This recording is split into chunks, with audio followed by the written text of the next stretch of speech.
Things they don't tell you pre-surgery. By the way, pooping's going to be awful for a while. Well, damn.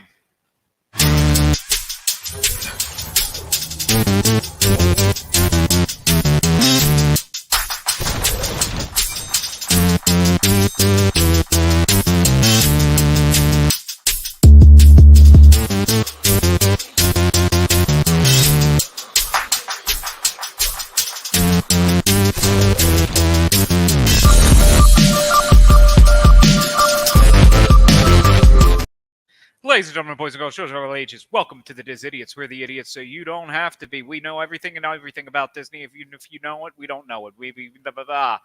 I have no idea what I just said, but I will tell you, Howard the Duck is legally required to wear pants.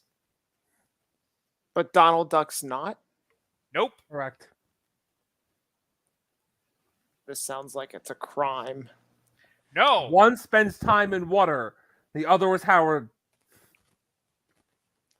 One was sued by a mouse-owned corporation for similarities to a certain other duck. Who? Daffy? And the settlement involved a legal requirement to always wear pants. Yeah. I'm Dozer. Down there's Brian. Over one of these ways is Bruce, because I always point the wrong direction. We've got Disney news. We've got Universal news. We've got Horror Nights news, I presume.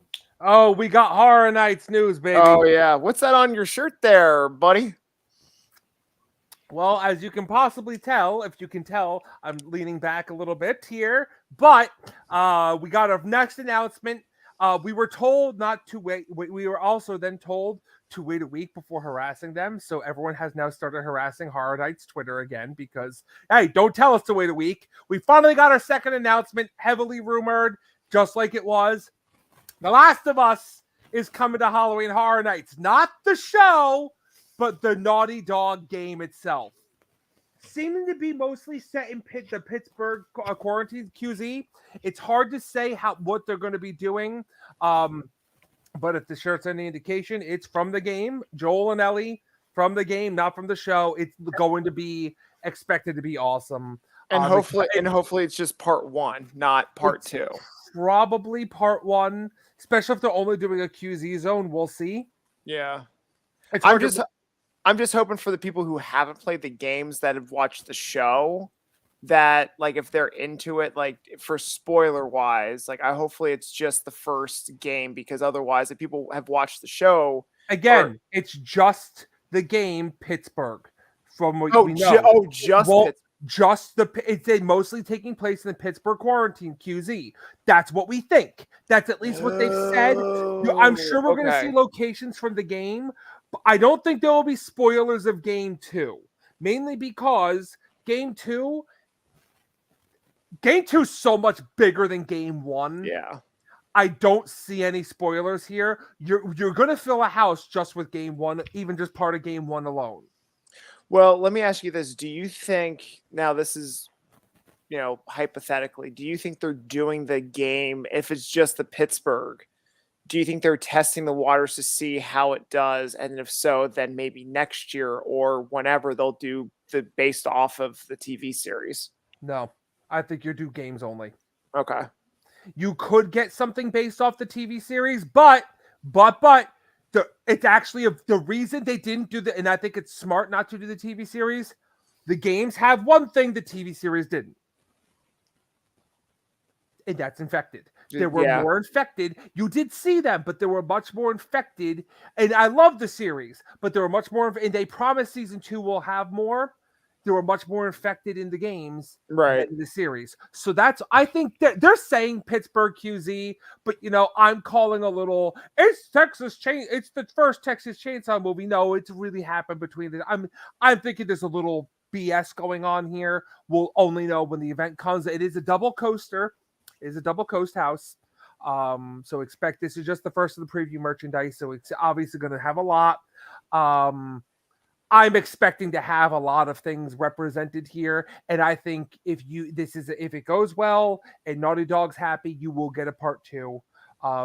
Mainly because I'm under the impression, since we're not going to get Last of Us a season 2 until 2025 at the earliest now, Yeah, with the writer's strike and all that. which Yeah. brings us to more Horror Nights things. The heavy rumor for a long time, and my friend did confirm Stranger Things is happening. Yeah, that's what I heard too. We think. That's what we think. Mm-hmm. I also have heard there is a chance a plug will be being pulled because of the writer's strike. Ooh. Because how much the net I've heard rumors of maybe the Netflix deal, maybe the current contracts have conflicts of how long to play. Yeah. If we're now, I've heard it's just season 4, which may fit, and that would be fine. But it depends on how many years a contract has been signed for. I think it's set, locked in, ready to happen because it's a huge draw. Why wouldn't they announce it? Who knows? But I'm thinking it's happening, but there is a chance, like anything, at the last minute they say, sorry, let's wait because we want to do a season 5 house, but maybe we do season 4 next year and season 5 the year after. Schedules and when this strike finally ends. The same way, heavy more rumors that Dr. Oddfellow is going to be a house and an icon. But the announcements should be coming fast and furious. No pun intended. No pun intended. That would be, if I was trying to make a joke there, I would say slow and disgruntled. But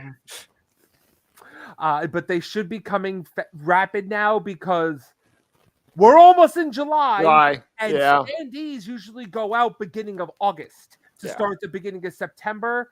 I think the originals are going to have a dump when they're ready, unless Oddfellow comes and they just dump all the originals at once. I'm expecting almost every other week to have something announced. Who's like the official icon of this year? Are they not announced it yet? That's the rumors. It's Dr. Oddfellow. It's all right, Oddfellow. Okay. With him having a house and being an icon, something popped up on the website of I Follow Oddfellow on one of the websites, and people an actual Universal site, which got everyone going, okay, what are you waiting for? And the delay is also something that's usually a red flag for me of we're not announcing things. Usually that means something's up. Not in a good way.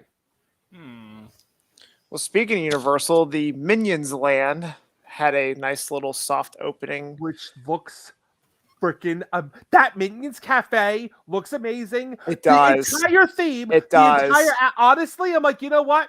At first, because I know people, even the employees, are very much against it, and there's mixed feelings on it. But seeing the execution, and I haven't heard much about Minion Blast other than the team has been in the building and tried it. Yeah. That's all I know. But all I can say is like I'm intrigued to check this ride experience thing out. Just by looking at how detailed the street is now called as Minions Land, and just the cafe and the merchandise. Oh my god, the merchandise. The Villain Con merchandise is incredible. They stepped up their A game. I mean, like I told you guys before with the food trucks for the festivals, and I'm like, the Universal's really stepping up their A game to Disney. And now I'm like, the merchandise. Oh, and then I just watched a vlog recently. So Universal is now doing pin trading. And there's only one kiosk in the entire like resort complex that does the pin trading. I forget where it is. It's one kiosk.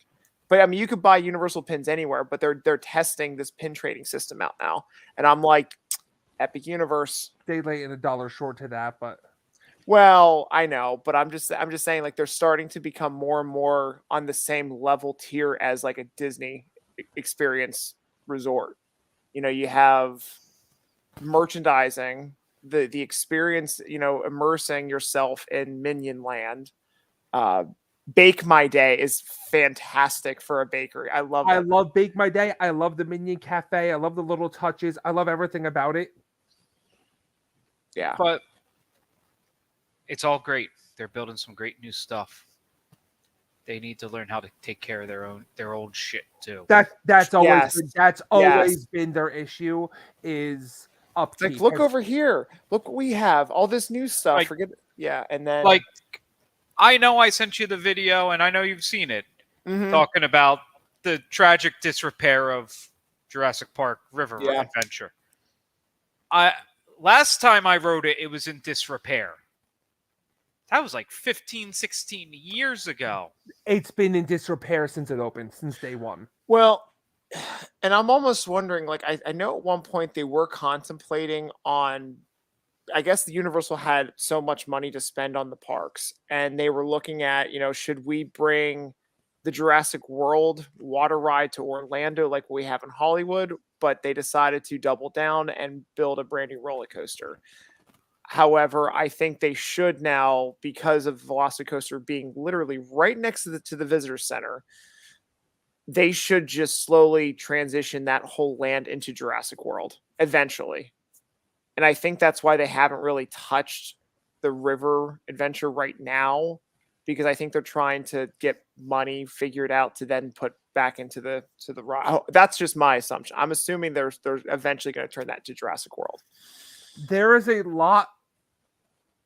a lot of decisions here, theme park wise. And again, with Jurassic, the problem right now is they're at an impasse at Islands of Adventure. Right. You just obviously Poseidon's, no one knows what's going to be happening there yet. So that's money. What is going to happen with Marvel? You can't have 1, 2, 3 down. The problem with taking Jurassic World offline, even though the Jurassic Park River Adventure offline, it sucks. We all know it sucks. They know it sucks. Same thing with Fast and Furious. But if you take Jurassic River Adventure offline, you have a huge thing of a dead space. Yeah. You have literally Potter, Dead Space, Kong. Well, And- Velocicoaster. No, that's out of the way. The paddock is before that. Oh, You have a giant thing of yeah, dead space. you're right. That's the thing. You're right. Your the paddock is its own separate entrance. You're What right. the paddock does tie in, but the paddock is kind of a dead end, if you will, Yeah, you're right. on its own. That's what I'm saying. You follow the loop around Hogwarts, walk across, Eatery, Discovery Center, River Adventure, keep going, Kong, into Dudley Do Right. You're right. That's the problem. And they're also, I'm not wondering if they're rethinking the whole River Adventure concept altogether. And just do something different. Something's got to give. You have 3 water rides back to back to back almost. It's too many. Something's got to give. You have a lot of water rides here. True. And they're all possible soak. Again, and then possible soak. One's almost guaranteed to soak you, and the other 2 depends. That's why I think at this point, whatever they do with River Adventure, it's not going to be just what they did. Because again, the Jurassic World, they changed it, but not a ton. It's still the same kind of ride and system. I think whatever they do there is going to have to be a complete teardown. And we're brushing on what could be, like, we're at a precipice, and Universal's making a lot of capital expenditures in a time where every analyst is like, shit's like, we're going down for a bit. Which, first thing that happens is consumer spending goes down, vacations go down. Mm-hmm. With Because- Epic coming, Epic, giant expenditure. Right. The refurbishments they've been doing at the studios, decent expenditure. A park in Texas, pretty big expenditure. Yeah. with a insane timeline Yeah. that is supposed to be up and running by 2026. Wow. There are things in place to make this happen, but that's why it's going to be a smaller park. It is possible. Basically, what you saw with Minion Land is almost like like Minion Land. That was also done on the cheap. I hate to say it this way, but it was done on the more affordable end the way they did it, and it works. So I think that's a way of them trying to test out how they build and how they process things. But You're right. There's a huge expenditure thing going on here, and everything needs love. But 'Cause- you have so many questions, like this Marvel deal. Could part of the Marvel deal getting them out? It's fine, but we want you to help fund us building this over. Right. And that's all how much they want to get out and how much Disney wants them out. Well, how bad is Marvel? I mean, how bad is because last time we talked about this, you said Universal actually wants out of the Marvel deal. I'm not sure Marvel. they want out of the Marvel deal bad, and Disney wants the Marvel deal bad. Yeah. It's a win-win. I Again, think, whatever they do has to be something easy. It has to be something quick, because otherwise you're taking an entire mainland offline. Yeah. That's why I'm thinking whatever deal, and it could start happening fast. It could simply be we pull all theming. It's a generic roller coaster for a little bit. We slap some stuff on while we're working. just sitting here, because really, with the exception of Harry Potter, we joke how the studios is basically no original attractions.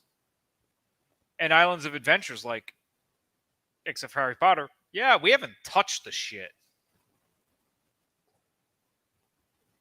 Pretty much. We've built a couple new things and we've rebuilt one thing, but they haven't needed to an extent, but that's a lot of it is the best and worst thing they ever did in the same breath was Harry Potter. Right. And until Harry Potter became the face that ran the place until 2017, when they remembered, oh yeah, wait a minute, we run a little Halloween event that makes us a lot of money. Guys, our original houses are killing. Holy shit, that's right. People love horror nights. It's hard. It's a big moneymaker for us. The management kind of seemed to realize, wait a minute. It's not just Harry Potter. We have to have more things because, like those are said, people they see it as, oh, I want to go to Harry Potter. Right. In the same way, that's why we had that argument. There's too much Potter. It brings the bucks in, and yeah, because we still don't know what's going to be at Epic besides Harry Potter, Monsters, Nintendo, and How to Train Your Dragon. We don't know specifics. That's the only 4 things we know. Yeah, and like the only other thing that they're heavy on is this like dueling coaster central area. They said it's going to be like from Space what? Yeah, but it sounds like it's all original story. It's original content. It's nothing based off of an IP. It's all going to be because that's setting up the Epic universe. I think it's It's going to be the Epic universe portion of it, right? But still, it's like they're going to have like the roller coaster is going to have an original name. It's not going to be an IP name or anything like that. So you're right. I mean, even with like Marvel's superhero landing, they could theoretically, like if they wanted out of the deal, they can still keep that land open for capacity and keep the rides open while they like maybe close down Spider-Man for the time being and still have Hulk opened and just call it something generic and not base it off of anything. Hey, I hear Chester and Hester need to build somewhere. Yeah. It's going to be, that's what I mean, whatever they're going to do, they are at a precipice where it's going to have to be you can close it down, but the rest of your park has to be a game ready. And it's not. You're right. That's exactly that's exactly the problem. Or you're going to need to have huge cash. Yeah. Huge cash ready to roll. Yeah, I think they're focusing on yeah, you're right. I don't think they're really focusing on maintaining current attractions at this point. Never have. Yeah. Jimmy Fallon, anybody? Men in Black. Men in Black, which has needed to be replaced for so long. Fast and Furious, which they know needs to go. That's why, as much as they're doing right, Epic is going to be, come to Epic. Now let's fix the. Oh, now we got Epic open, and they have the plans for Epic set. Sounds like, yeah. Even in the future, now we're going to do over here. Right. Considering obviously Mario made buku bucks at the box office for Universal Illumination. God, that's a good movie. such a good movie, and the Yeah. sequels are going to prove to be amazing. Oh my god, yeah. Just willing this into existence. Super Mario Brothers movie 3, Legend of the Seven Stars. I'm willing this into existence now. And apparently Princess Peach is getting her own original game. Well, a new original game. She has Right. had her own game before. Peach is getting an untitled game. All we know is that it's something to do with a stage and changing clothing. Luigi's Mansion is getting Dark Moon is getting a remake. Super Mario RPG is getting a remake. Once again, I'm willing this into existence now. The Super Mario Brothers movie 3, Legend of the Seven Stars, attractions in the theme park, merchandise into a theme park. I'm willing this into existence here, people. Work with me. My favorite game, one of my favorite games of all time, top 3 ever, is coming back. I need this. I'm willing this into existence for a whole new generation. And Peach's magic vibrating wand.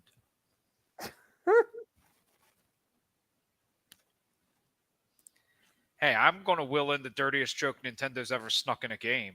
Yes.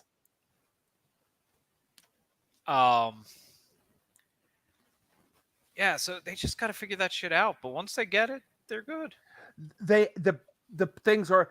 Let's see how. I'm very curious to see how Villain Blast goes. If Villain Blast goes over well, the future's bright. If Villain Blast is just more universal fucking up, let's see. Yeah.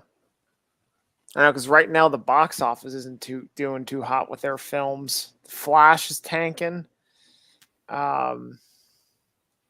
Across the Universe actually is doing pretty well, surprisingly. The Flash, Spider-Verse? yeah, the Across the That was Spider-Verse. DC, wasn't it? Well, that's Sony Marvel. Oh. Sony, yeah, no, but DC, the Flash is apparently not doing too hot, even though. Come on, really? Well, We're all now- surprised by this? Well, the fans like it. Critics are like, I mean, it's got a Rotten Tomato score of like 78%. Take all that out of the equation. Why do I want to go to a movie theater for something that's going to come to me that a lot of it's not going to matter, that has it's mostly fan service? And do we really want to talk about the elephant in the room known as Ezra Miller? Yeah. They did this to themselves when they canceled Batgirl. The Flash bombed that day. They never should have canceled Batgirl. This is a response to that, too. You took the one about the Latina, starring the Latina girl, Latinx, whatever you want to say. You took the one with the Latin lead and canned that when it was 80% done. You let one group of people see and can it. Oh, but the white guy having all the, I hate to say it like this, but the movie about the white guy problems, we're going to release that one in the theaters. In 2023, what were you thinking? Well, Going Woke is so working out for their neighbors down the street, so who knew? Yeah. Yeah, because you're talking about Disney, right? Yes. Okay. Yeah. I had to dig into that a bit. I know. Well, we did see The Little Mermaid when we went down there, and I have to say, like, she loved it. Liz absolutely loved The Little Mermaid. I enjoyed it. It was definitely more based off the Hans Christian Andersen book.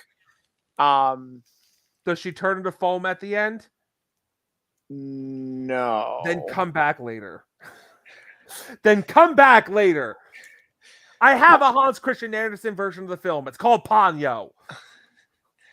But it's interesting. Like to me, like, okay, Liz was like, "What are you talking about?" It felt like a musical. I felt like it was trying to be more of a serious film. Starring talking animals. Right. Like, so I have a problem with these live action remakes. I always have. Jungle Book worked because of Mowgli. And even in the cartoons, like, all the animals talked, but he was a human. So that the Jon Favreau version of Jungle Book kind of worked. But you take the element of emotion out of these illustrated cartoon characters, the reactions, their facial expressions. When you implement real life animals, there's no feeling. Like Lion King to me was just like, okay, yeah, it's The like Lion King was not live action. That was CGI and actual sets. Come on. I know, but you know what I mean though. Yeah. It's just they use that real life animal, but like I enjoyed watching it, but I didn't have any kind of attachment to the film. It wasn't like, oh, it's a great movie. With Little Mermaid, it was like, yeah, it was fun to watch, but like when they did Under the Sea, I felt like this was so awkward to watch, in my opinion, because you have a crab and you have Ariel, and they're the only two singing. It's Ariel and Sebastian singing Under the Sea, and like when all the sea creatures start coming out, it's like real life starfish and like real life little sea urchin things that are just dancing in the water and like twirling. There's like a couple of sea turtles that come out and do this little move, but like they look like real life animals and they're trying to make them like dance, and it's the most awkward, in my opinion. It just felt very awkward to watch. I'm like, real animals don't dance. Like it just I don't know. It was You weird. could have them. The problem here is you needed to use that. That is that Disney imagination people say doesn't exist at the moment Yeah. because yes, they're under the water. You can have them in the ocean moving and they look like they're dancing. I really can't believe I'm about to say this. Lord, strike me where I stand. Uh-oh. But like, brace oh, yourselves, yeah, people. I can't believe. Brace yourself. Here it comes. Because you could easily have an octopus moving around and look like it's dancing. Oh, I can't believe I said that. Melissa McCarthy was amazing as Ursula. Because it's Melissa McCarthy. Of course she was amazing. I mean, like, she basically summoned the spirit of Pat Carroll. I mean, like, it was like she did that role so beautifully. I mean, like, I know, like, you have a thing for octopus and squids and anything with tentacles. I will never see this movie ever. But like she was good. I love Melissa McCarthy, and I will support that woman in anything. I will not see this movie. I mean, like Halle Bailey, the girl that played Ariel, was phenomenal. She had a fantastic voice.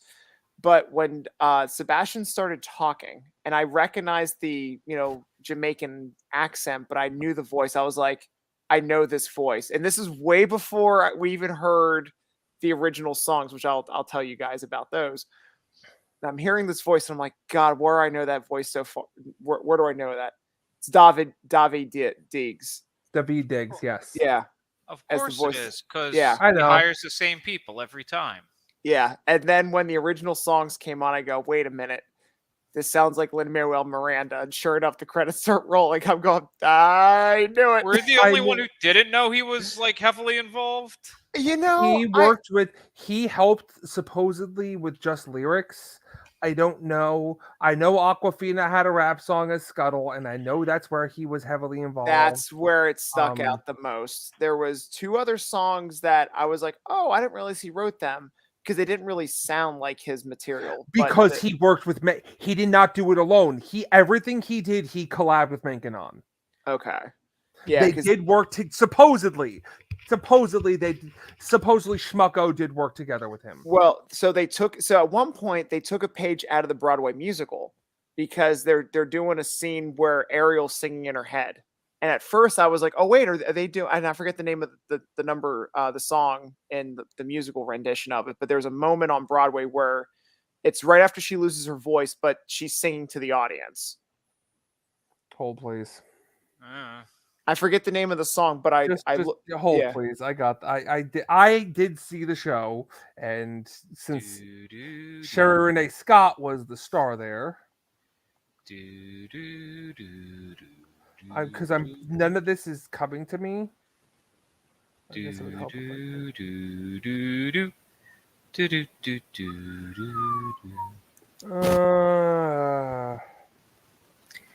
Beyond My Wildest Dreams. Yeah, so I thought it was that song, but then I realized it's a different song altogether.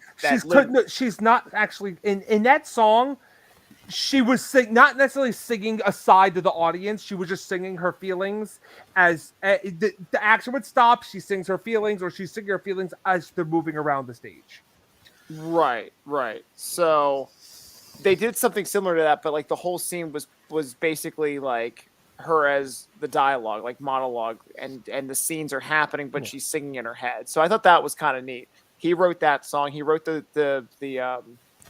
Scuttle. Aquafina rap. Yeah, I forget Scuttle what rap. I think it's called Scuttlebutt or something like that. Yes. The Scuttlebutt. Terrible, terrible song. So they catchy too. they cut Le Poisson. I'm like, I know. really? I was mad. I was so mad at that. I was like, why would you cut one of the greatest songs of all time from the movie? Well, I mean, let's be honest. I know, but it's a fantastic song. It's Be Our Guest. I know it is, but it still would have been cute to have it in there. And it would be to take another page of this musical because there is a Le Poisson reprise in the musical, which is Le Poisson sped up.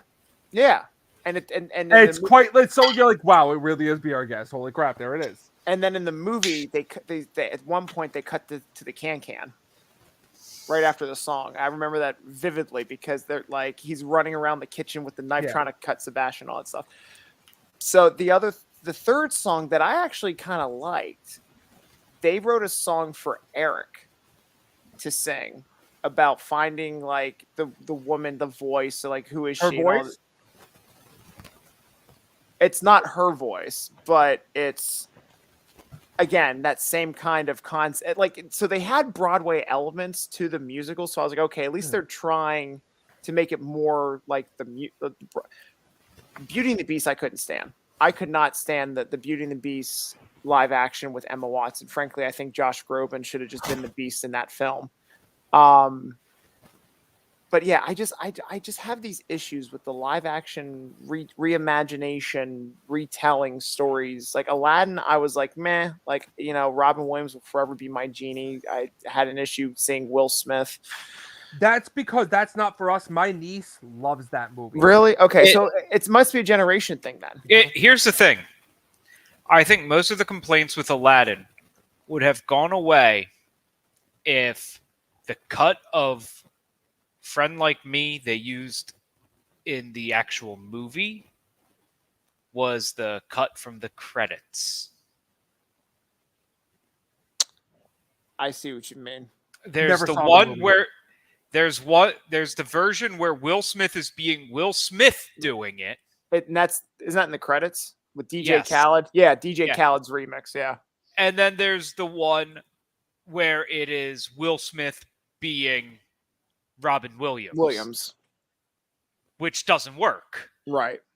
They should have just used the rap rendition into the film. But then, you know, then again, for the writers, they Or might just be like, use the cut they made for Broadway. yeah, And I don't know, cast anybody but that schmuck. yeah. He was only half a schmuck then. Anybody, cast someone who can sing. Oy. So, but more point being, Little Mermaid didn't really do too well at the box office either. So, like, Disney's kind It's of been on doing okay. It's actually not been doing that bad. It made its money back. That's good. Like, it's Yeah. not that bad.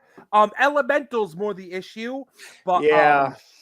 and again, Elemental. I was talking about my buddy Mike with this, and I said It looks adorable. I'm sure the reviews were mixed, even though the Disney executive was like, "We got a 7-minute standing ovation," and then the reviews came out. I'm like, you all literally." He goes, "I watched some reviewers who gave our review a mixed review stand and clap themselves." So, like, okay, whatever. Yeah. But maybe out of respect. one thing he did say I found interesting, this is like their 27th film. And he goes, the one thing he actually admired, he goes, they're comparing it to their favorite film. He goes, so they're not just looking. So in a way, he goes, I understand it. But also, why do I need to go pay the big box office, the money at the movie theater? Yeah. I get it. Tom Cruise, I make movies, yeah. But it's going to come to me at home. And, well, I make movies to the theater. It's not cheap for a family of 4 to go out into the movies, go out to have popcorn and everything. Yeah. It's not cheap at all. Yeah. And let me ask you this. So there's a big blockbuster that's coming next Friday. Dial of Destiny. Yeah. Do you think Disney knows it's going to tank because they're really, I mean, like to the point where they opened a pop-up bar at Hollywood studios to promote this film. I think they don't think enough people. I think this is the grasp of a few years ago. I don't think this would be a conversation or an issue. No. But I think they're realizing people aren't certain movies. They're willing to come out. Top Gun, Mario. They're movies that people have flocked to in droves. And there's others, they aren't coming. They ain't coming at all. And they're realizing again, the more bang for your buck, it depends on, has the review embargo lifted for Dial of Destiny yet?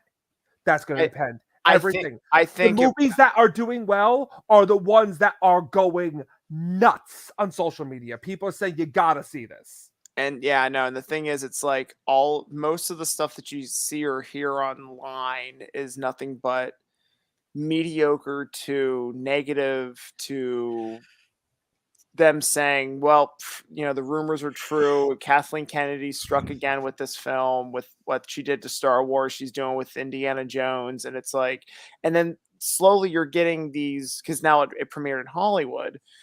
You're getting some of these vloggers and critics now slowly coming out by saying it wasn't that bad of a film. Like they're saying like, yeah, like, this and that. But overall, if you're just wanting to go and have a good time and watch an indie film, this is one for the books. We've talked about it before. We'll talk about it again. Movie critics are dead. Yeah. They're pointless. They're a waste of time. They want to compare every movie as if it is a piece of high art half the time. Yeah. And certain ones are certain ones are proof, and certain people gotta have a reason. And part of it is you do have a generation like, why do I care about Indiana? The problem is having Harrison Ford, the nostalgia factor is not there for a younger generation. Right. That's the issue. I think it's a generational thing. I think I think Indy as a character is dated. I think it is. Let's talk about the elephant in the room. What was part of the last movie? What? Crystal Skull? What was part of the last movie that doesn't happen here? Let's talk about the Shia LaBeouf factor. I was going to say George Lucas factor, Steven Spielberg. I mean, which factor? No Steven Spielberg, no George Lucas, no Shia LaBeouf. Try Shia LaBeouf. That's the problem. That was your young connection. Oh, true. The same way, let's see what Marvel does after August. What's in August? Jonathan Majors' trial is set for August. Oh, yeah, but I thought he just dropped like a hard evidence that he's innocent. Doesn't matter. True. The trial doesn't matter either. It's the court of public opinion. Court of public opinion does, but I'm just saying, let's see. It does in the sense that I forgot myself. I'm like, oh, that's right. They have this to deal with.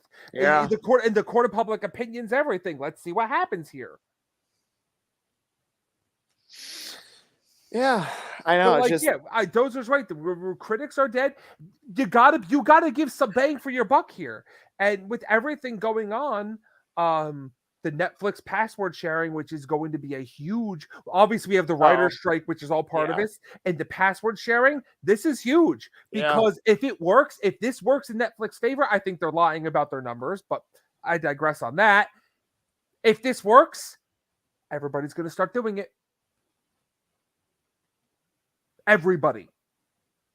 And I bet Disney's the first one in line ready.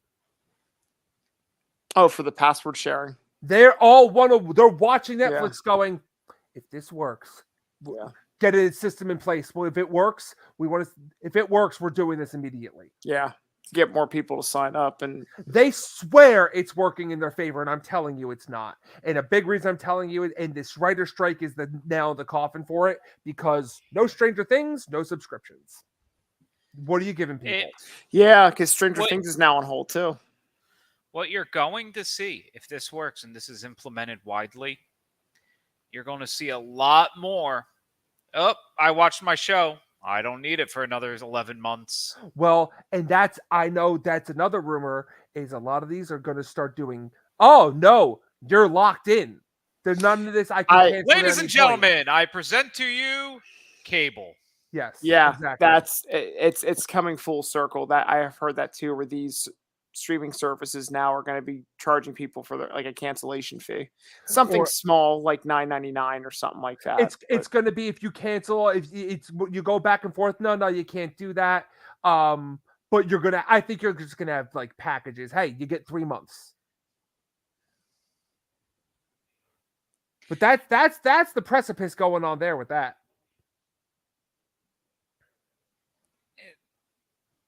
It's all stupid. It's all stupid. Yeah. But more Disney news headlines here. Did you guys hear the well, let's see here. McCarthy stepped down and Thank God. the chief executive of diversity left too. I Which didn't even know that was an executive. So I was gonna say, yeah, is that where we're at? We're really making anything you do an executive. I guess. I know, but I just think it's kind of interesting that Who's the executive? Who's the executive janitorial paper? yeah, I know, right? I'm trying to I find am the executive vice president of vice presidents. This is straight out of the Addams Family. What does he work at? What is the Consolidated Lint? Consolidated lard. That's another one. Yes. yeah, That Disney's chief diversity officer, LaTondra Newton, leaves. I'm telling you, he's there. Now he's going after the big head honchos. He's really cutting costs with everyone and giving them nice little severance packages to check out. Because I think he's realizing you need a completely new guard, Yeah. including him. Oh, I mean, he's only But- got less than 2 years now. He's got what? That might be 2 years too. That might be too much, in my opinion. Unless he tries to re-up his contract. Bob, the more I look and the more I realize they've had a big problem for a while. And first off, let's try someone not named Bob. Yeah. How about Josh? I like that name. If Josh wants it, I prefer a Tom. Possibly. I know. He was the perfect. Perfect. Because he's not a yes man. I know. You can't be a yes man when you're the guy who they're yesing. Yeah. Frankly, can you imagine if they went back to two, like president and CEO or like CFO, like that with like Walt and Roy, and just had I don't know, Tom and Josh?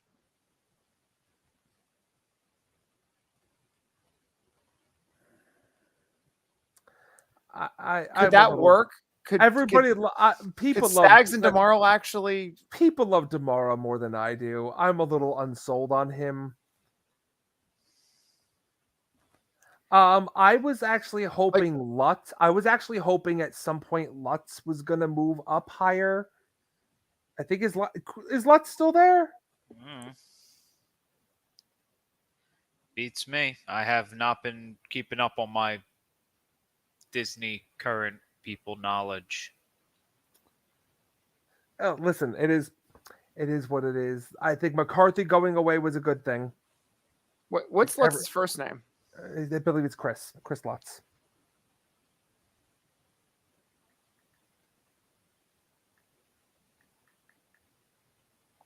Type.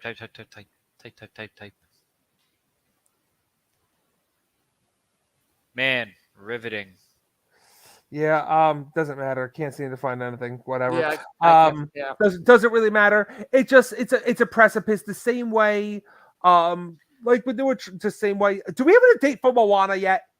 The live action Moana, or no, the Journey of Water. I know the live action is a 2025. They said by the end of this year. Yeah, I got to tell you, at this rate, they might as well wait till the Flower and Garden Festival of next year to open it up. It's just one of those. I'm like, man. Again, you talk about Brian. How was Tron? Talking about attraction. Oh, all right. So, do you want a post-trip report here? Sure. All right. So, Tron. Oh my God, Tron. It's a fun ride. Don't get me wrong. It is an absolute fun ride to do. I feel a butt coming. It's a heavy butt. I mean, we're talking, Kardashian. yeah, like Anaconda. Bring out the sunscreen, ladies and gentlemen, because this right now with their virtual queue system in place, this ride is not for a virtual queue at all. It's even less for a standby queue. So. I was just actually Absolutely. about to say, and I know we're saying that. Can this even do a standby? No, I don't even know. Like, I don't even know how this would even work as a standby, because the way how the so we only did the park twice. I was fortunate to ride the ride 3 times because Liz got a virtual queue for herself, so I just had to use her magic band. So each time I try, it was interesting because the first time I rode it, I got on the very front row. The second time I got to ride in the very last row. So 2 different riding experiences. By the way, very fast, like very last row. I think best seats in the house because you, especially for that G-force pull, get you that thrill. Nice and zippy. Views, front row. Because you just see the whole track, the park, and everything with the canopy. Like if you just want to look at the views, definitely front row. Last time I rode it was in the middle, so I got all 3 experiences. Middle was fun, but between the 2, it's out of the very front or the very back. Each time I got this at 7 a.m. for the virtual queue, I had 3 different boarding groups numbers, all different times throughout the day. And they in the virtual queue system changed from the first time I did it to the second day I did it. So the first day when I did virtual queue, they just gave me the group number and that was it. There was no ETA waiting of how long, what time to come back to. It was just, here's your boarding group number. We'll call you when it's ready. So at 7 a.m. I did that. By 3:30, 4 o'clock around that time frame on the first day, my boarding group was ready. So I was like, wow, that's like a 6-some hour wait. That's nuts. There's no way a standby that would No, actually. you have to remember though, that is if every person who was going to ride it that day got in line at the exact same time. True. Case in point. You all got there at 7 a.m. and bum rushed it. Right. Even though the park's open at 9. So I get there and it says on my app, estimated wait time 5-10 minutes. Okay. So I go up to the queue and I see this giant extended queue outside. You have the canopy, it's outside, inside with the fans blasting, but they have the entire thing chained, roped off with umbrellas and tent like canopies, and all this stuff. And I'm like, what is wait this, fucking California? right. And I'm like, what is this, California Space Mountain where we're all outside? And I'm thinking to myself, well, this has to just be the queue then. They're like, you just go in, they show this, because I've seen like videos of like, the World of Tron, and then you see the cycles shoot. And I'm like, okay, great, the ride's there. I did not realize, and I forgot about the lockers. I knew there was lockers on here, but I was like, where's the lockers? I didn't realize there was an entire second queue inside just to get to the lockers. I'm like, what the hell is this? And it's not a terribly long queue. It just doesn't move. Right. Do you know why it doesn't move? No, Do you guys, did you ask the cast member, or did you just figure it out on your own? I assume lightning lane, but No, I'm talking about the queue inside before you Yeah. get to the lockers. The reason why that doesn't move is that they literally wait until everyone that's in the hallway gets a locker and then moves to the next room. They wait. They have to wait till that entire room gets cleared out because they don't want congestion with people fighting over lockers. I can actually understand that in this day and age because that's their one attempt. And I hate to say it, I can't believe I'm going to say this tonight, COVID protocol. Well, but I can understand them saying, hey, it's confusing enough, get them in. Because unless this is where I haven't done Velocicoaster, obviously, hopefully this year, but like the other lockers at Universal work because it's outside, it's a mosh, then you go wait in line. Right. When you're already in line, that more than anything else, you also don't have a fist fight. Because it sounds like people are going to be very angry potentially at this point. Right.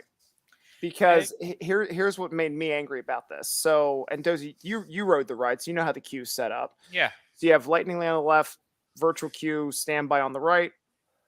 You scan in, and then you start serpenting inside the tent with the fans, and then we go back outside, and then we go back inside again. So we're outside. We're outside first, scan inside, back out, then back in. Like and then with the Lightning Lane situation. So the second day, and this is where I was like, what the hell is this? So the second day we were there, I missed my time to arrive. And it said that if you don't scan in by this time, you may not be able to ride, even though the queue is extended outside from where you scan in, which makes absolute no sense to begin with. So I get there and I said, I don't know if I'm able to ride. I missed it by like 10, 15 minutes. I've been in line this entire time, all this stuff. She's like, you have a 30-minute grace period to ride. And I'm like, oh, okay, cool. And I think everything, and I'm in line, I'm like, wait a minute. I'm just one guest. If everyone has that 30-minute grace period, including Lightning Lanes, this 5-10-minute wait that's on my virtual queue is going to be over an hour. And sure enough, all 3 times I rode the ride with the virtual queue, I waited about an hour to ride this ride. The last night I was there, I was able to ride it at dark, which was awesome. But the timing was terrible because they kept bumping up my time. And then it took me over an hour to ride this ride. And I missed fireworks. Liz took a individual photo with the lanterns with Tangled. Didn't get a chance to do a photo with her with that, but I got a really cool Tron photo. But I missed Happily Ever After. And as soon as I got off the ride, I booked it over and I met her at Haunted Mansion to do our last ride the night before it closed. And it was literally like 9:55. Like I was booking it to be one of the last people to ride Haunted Mansion. And I told Liz, I was like, yeah, Tron's fun, but I'm never going to wait in that ride again. Like I'll wait until this whole new system gets into place and they figure how this is out, because I'm not going to pay $22 to ride a 57-second ride. And I'm not like, if I ride Tron one more time, it's only going to be a one and done for the day. I'm not wasting any more time like in line for this thing. Then this is where, Universal has the problem with upkeep. You've heard me say it once, I'll say it a million more times. How hard is it to build? You are supposed to be one of the premier theme park companies. How hard is it to build the fucking capacity? Yeah. That's the and Peter Pan. This is not Peter Pan. This is freaking Tron. You built this new. You should not have built it with the capacity Shanghai has. What's funny is, and Dozer, you might not agree with me with this. For a capacity issue from the outside, it's wide open. I mean, you have these ramps. Giant. It's massive. You're tired by the time you get to the goddamn ride. Well, and not only that too, people middle of fucking nowhere. You have cast members out there directing traffic. People are like, "Where's the line for the ride?" Because it's all massive. You have a massive bathroom stall. You have like the way how it's separated. You have the exit one way and the entrance the other direction. So yeah, for a capacity level, they have it. It's just that be prepared to stand outside in the no, they don't. No, they don't. I'm talking about capacity. Yeah. But it's a fun ride. But like the other thing too, just little details too. It's like there's nothing really to look at or do anything in the queue. Like, at one point Disney pitched the idea of interactive queues. And Peter Pan has it, Winnie the Pooh has it, and all this stuff. Those but it's went like over like a lead balloon for the most I part. know, but like the thing is with this ride, there's like nothing to look at. There's like little posters inside, but it's a very, very plain. It almost feels. It's very Space Mountain-y. It's very plain and basic. It's just, at least with Space Mountain, you're inside for a good portion of the time. I don't know the last time I waited outside for Space Mountain. I know. Very rare. That's a long line. I know, and that's a ride that's an absolute lightning lane. Like I'm not, every time I see it, 35-minute wait. No, because you're inside just standing around and smelling people's BO. which is still a rule they should have. Just to give you an idea, the other Tron Light Cycle Run, which again, I'm pretty sure they cloned this exactly. They did. They had to. Yeah, okay. We'll play this game. What do you think the capacity of Shanghai Disneyland is? A quarter of Magic Kingdom. Yeah, easily. 25,000. So just over a quarter. Wow. 25,000. See, yeah. And I told you guys this when I was down there too. The one thing that I thought of, and I even talked to a few people online because they were like, this was all like their first time riding. I'm like, yeah, this is my third time riding. They're like, oh, what'd you think? I'm like, it's fun, but just be prepared to be very disappointed with how short it is. They're like, what? I'm like, trust me, it's very short. But I told them, I was like, I think what Disney missed the boat on is that this should have been a dueling coaster. Because the way how is with the loading instructions, they're like, the other racers will meet you out into the track and all this stuff. And I'm like, I mean, if they, I mean, we're talking about sparing no expenses. This should have been like a four-way intertwined roller coaster with 4 different. Well, that's a space issue. Yeah, 2 though. 2 side by side, very much doable. Yeah, and red and blue. You just have the red team and the blue team, and it's one of those. People aren't thinking that they don't care. There's a lack of, that's what bothers me about Disney. That's why I want there's a lack of care. And McCarthy, she never truly cared. It was the mentality of, and I'm pretty sure this came from Iger too. Must have. I thought it was just a Chapek thing. They'll do it because we're Disney. They'll love it because we're Disney. No, they won't.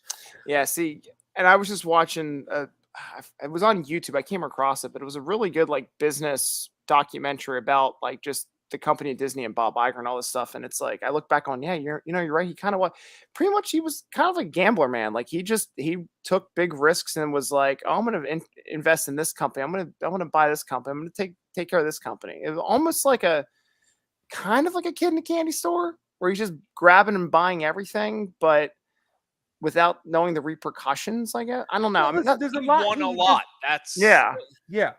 He did great. Don't misunderstand. No, yeah, no, absolutely. He did great on certain ends of it, but there's certain ends he was a great. I'm not saying he's a bad CEO by any stretch. No, but from the park standpoint, think about it. Tron's not alone. How long did it take Pandora to get finally open? And obviously, listen, you've should have, could have, would have done better. Honestly, Navi River Journey just needs a narrative track, and you would have been much better off. Infinitely improved. The other one, you knocked it out of the goddamn park. Yeah, I know. With the Navi River Journey, you could have had something on the. It needs it. It just needs something to tell you. If you don't know Avatar, which also, side note, now making 5 movies. James Cameron, go, get out. None of us want you. Get out, James Cameron. I haven't even seen the second one yet. No, thank you. My buddy watched the first one yet. It's good. The first one's good, but it's Pocahontas with blue cats. And so is the second one. It's the same plot. That's what my buddy said. He goes, and it was fine, question mark, about you have to question your thoughts on a movie. You didn't like it. Yeah. I'm just going to say, Navi River Journey should have a very similar narrative track to the land. I was just gonna say. That would be perfect. Yep. Just explain what the creatures you're seeing. Yep. Because you're right. Because some people may have not seen Avatar. I saw it, but when I last saw Avatar, we were in college. Well, that's what I'm saying. Some people who go to to Disney may not know Avatar is there, or people say, "Oh yeah, there's really cool Avatar Flight of Passage." People are like, "What's Avatar?" That's why there's no that's why they're very specific. You're right. People don't know a Flight of Passage, which is a great cue. It really does put you into it and explain, right, more or less, if you pay attention. Yeah, exactly, and that's why I feel like, Tron is another one too, where it's like, look, that ride, and maybe it's because I enjoy both Tron films that I just really enjoyed riding the light cycle, but that ride I think is only for one. I'll say that this is my prediction. This is my prediction with Tron, because it is like the newest ride on campus. You know, because Guardians came up. Yeah, Guardians came up before Tron. Yeah, I've been on Guardians and Tron wasn't open. Okay, so Guardians came out before Tron. Guardians came out before So Tron. so Tron is like the newest, hottest thing right now. Here's my prediction. Once Tiana's Bayou Adventure opens up, Tron is going to be, because by then everyone's going to know how short of a ride it is. People already know. You'll still get a crowd, but I don't think it's going to be as big as what it is right now. Doesn't need to be. It will. It always will. What's it next to? Space.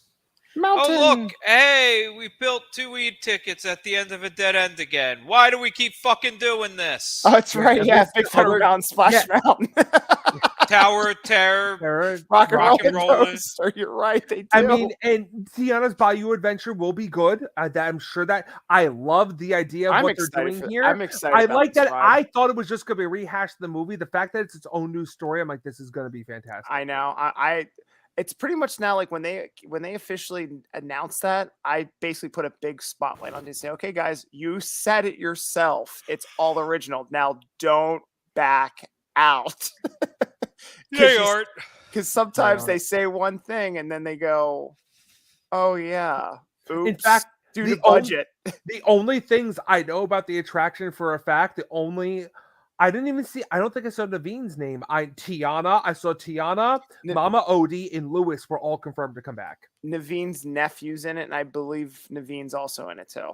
No, I just meant like the voice cast and everything. Oh, you mean like from the cartoon? Anika Noni Rose, Oh, I gotcha. Jennifer Lewis, and Michael Leon Woolley are all 100% confirmed. gotcha. Especially Lewis has been putting her neck out there for this, so that's how I know it has to be good, because I understand she could be a little particular, and she's a bit of a Disney legacy as Flo You're in right. Cars. But the bigger thing about my Disney trip was that we did something a little special, and I guess now I can officially announce it here on the I did see. on the world here. I'm going to be a dad, ladies and gentlemen. Congratulations, buddy. Thank you. So we actually, Congrats. and I knew about this program, but I forgot about the program at the same time because we were just kind of, so our last day there, so we split the trip up where we did Magic Kingdom on Monday, and then we finished the trip on Thursday, and then we checked out Friday. So Thursday was kind of like our chillax, walk around, just, you know, if we get on a ride, like try not to like spend too much money on lightning lanes, even though I got it for contingency as a backup if we wanted to ride rides, because it was still crowded. Summer crowds. I was gonna say, welcome to the summer. Yeah.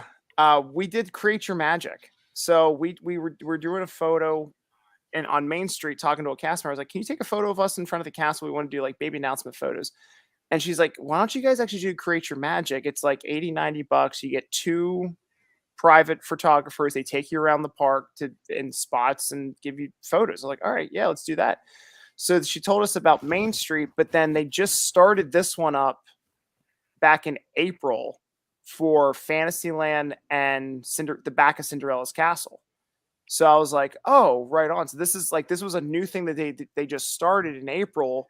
In addition to like if like Main Street's all booked, they have this one as a second option. So we did that, and they took us around like the fountain. They did inside the castle, the carousel, you know, up and down. Yeah, I mean, they took like 90 some photos. I have to like download them all on a flash drive. Hey, that's good. Like it was worth every penny. And they were with us for like 45 minutes. We just were like, can we try to keep around the shade, you know, shade area? Like it's kind of hot. Smart. And then I was this close to get characters in one of our photos. So there's a shot of us walking. The castle's behind us. It's Fantasyland. It's like the one walkway to like Liberty Square. and we're like just holding hands walking this direction. They had it roped off on both ends, and I saw the two evil stepsisters coming up while we were moving, and they're like, "What's coming soon in November?" And we're like, "A baby." And and one girl's like, "A baby, ew." And then she was like, "What you guys should do is wrap sponges and rags to their hands and knees so they can crawl around the house." I was like, I almost wanted to ask them to get in a picture with us, but they were on their way to their little photo op station. They most likely would not have been able to. I You know. never know if the attendants nearby and gives they could say, "Let's make some magic," and give them the thumbs up. Yeah. But they probably. But they were wouldn't. talking. I mean, they were interacting with us at least, which I thought was cute. But I was like, oh man, I should ask for a photo. You should have. There's nothing Yeah. wrong with asking. Right. I know. But no, it was a good overall, the crowds weren't bad at Magic Kingdom. Lightning lanes are definitely worth it. I mean, we walked on pretty much everything. Oh my God. This one guy, I think I told you guys. So we got into Disney with the Magic Kingdom with her magic band. And then we do the photo. It was like one of the first things we did was to enhance your magic, but we had a lightning lane for It's a Small World, I think. So we got done with the photos and we're heading to the It's a Small World, and she noticed on her wrist that her magic band's missing. And I was like, "Is it in your backpack?" And she's like, "No." And it was unfortunately like when she had it's the side that was affected by her stroke. Oh, So she doesn't have feeling in like her left hand. yeah, I get it. So she lost it. So I retraced our steps. I backtracked. I was like, "Why don't you check the bathrooms? Maybe it's gone." I mean, like to the point where, so we went to Chamber of Commerce, City Hall on Main Street, and we plead our case. We said we lost her magic band. And of course, there was like 2 or 3 other people in front of us that had like lost. One was a magic band. Someone else lost a cell phone. Someone lost a wallet. Like I'm like, oh God, this is insane. So we heard the one about the magic band. They're like, yeah, fill out this form. We'll find it. All this stuff. Like, it's probably gonna do the same thing to us. So we get up there and she's like starting to like tell her story. And then she's feeling like embarrassed and starts like basically putting on a performance. Like she starts like crying. And the guy gives us these 2 free vouchers. Were they yellow? Yeah. He no strings you. He no strings you. No strings. That's what those are. It's called the no strings. I met the book. It's called the no strings attached book. I'm sure it had Pinocchio on it. I didn't. I just saw him rip 2 pages off and that's what they are. They're called no strings attached. You can write them out for whatever you want. It's awesome. quick. It's a quick guess recovery thing. Like right. my most famous case, guy walks up to me. It was a great guy. Kid's grandfather goes, "We have an issue." Go, what's wrong? My son's here. He loves this Perry the Platypus. Mm-hmm. Yeah. Well, he dropped it. And there I can see Perry going down. And it's a little horrifying watching Perry go down the river. And this is how these no strings books. I immediately pull in my pocket. I whip it out. Whoop. 1 Perry the Platypus plush. Do yourself a favor, sir. You're going to take this. You're going to go down into that emporium there. You're going to walk till you see the stuffed animals. You're going to get that Perry. Get the talking one. In fact, give me that for 1 second. Talking to Perry. Here, go. Get the plush. Get the plush. Give it to the kid. So he gave us 2 of those vouchers for free Magic Band pluses. Not Magic Bands. Magic Band pluses. Nice. Like, I mean, it's that's a magical moment right there. You know what I mean? Like that was. Do you remember the cast member's name? Was it Brick? Was it? No, it was a bigger guy. I want to say Matt or Dave or something. Young. No, not so. I know some people still there. That's why I was like, if it was Brick or somebody, that would be amazing. No, it was some guy maybe like no much older than in his mid-20s. Yeah, no, it was probably mid to late 20s, early 30s. But like your size kind of guy, Bruce, kind of reminded me of you a little bit. And he was like a diehard Magic Band collector. He's like, oh my God, I even have that. Like, because the one that he's like, well, what is it? It's like, it's Tiana, or no, it was Mulan. Because she bought a Tiana, or she got a free one. Her new one's a Tiana Magic Band Plus, which is really cool. But her old one that I bought her from our previous trips in the past was Loyal, Brave, and True by Mulan. It was like a teal color one. And the guy was like, oh my God, I have that one too. It was a limited. It was like, what? Oh, I have that in my collection. My birthday's Oh, you know Like- what? It's not the performance. When you connect with somebody. Oh man, I Well- connect with people. I'd give away the craziest stuff. And it also helped that we were wearing our announcement shirts in the photos because we just got done with Definitely. and I had a button saying dad to be. So he basically said, do yourself a favor, go down there, just like what you said, go get the mom and dad Magic Band Pluses on the house. And he just wrote Magic Band Plus. He didn't specify like what kind. And he goes, if they're out, just get whichever one you want. So they had them there, but we looked at them like, these look kind of tacky. So she got this really cool Princess Tiana one. And then I came across the Enchanted Tiki Room. I mean, this thing looks so Nice. cool. I think I don't know if I have. I've this seen on here. pictures of that one. That one looks awesome. It's like brown and it has a couple of the birds and it just has Walt Disney's Enchanted Tiki Room as the center of the Magic Band. So I was like, that's cool. But what was neat, my first time experiencing a Magic Band Plus, because I was like, I'm not going to pay like $50-$60 for one of these things. Are you kidding me? Just to like interact with characters. The first time though, I was like, whoa, what was that? When I used her Magic Band to ride Tron. I linked it up and usually you just hear the ding like a normal, like, going through the kiosk. Oh no, my friend, this thing digitizes itself. There are like Tron sounds that are coming out of the Magic Band. That was cool. That's pretty cool. You hear this like this like activation, like Tron syncing to the program. I was like that. And you hear, and at one point it's like program or activate. I'm like, what? What was that? That's pretty cool. Yeah, I That's was pretty like, fun. That's a nice feature. It's not worth $60, but that's cool. no, that was like a little bonus gift. I was like, because I knew about the 50th characters where you walk by and they like, hi, pal, talking to Mickey, or like, you see Lady and the Tramp and dogs bark and stuff like that. And you play the whole game to collect them all. What The 50 characters. 50 characters. Oh When yeah, you make them talk, it collects them in the app. yeah. Oh, I forgot about that. I forgot about doing that. Shoot, see, that's stuff that I learn And next time. those bands are awesome during the fireworks. Yeah, I've heard they do See, great and things. I know, and I missed the fireworks, but Because you were hearing Tron sounds. I will say though, for a hot second though, riding it at night during the fireworks was kind of cool. Yeah, for the Because- 4 seconds under the dome. Well, because here And it was pretty good timing because when you shoot out and you see the castle straight ahead before you make the turn, it was the finale of Happily Ever After. So I saw all these fireworks right when I'm coming out, like boom. That's fun. So I was like, that was cool. I always love going to Splash and during the fireworks.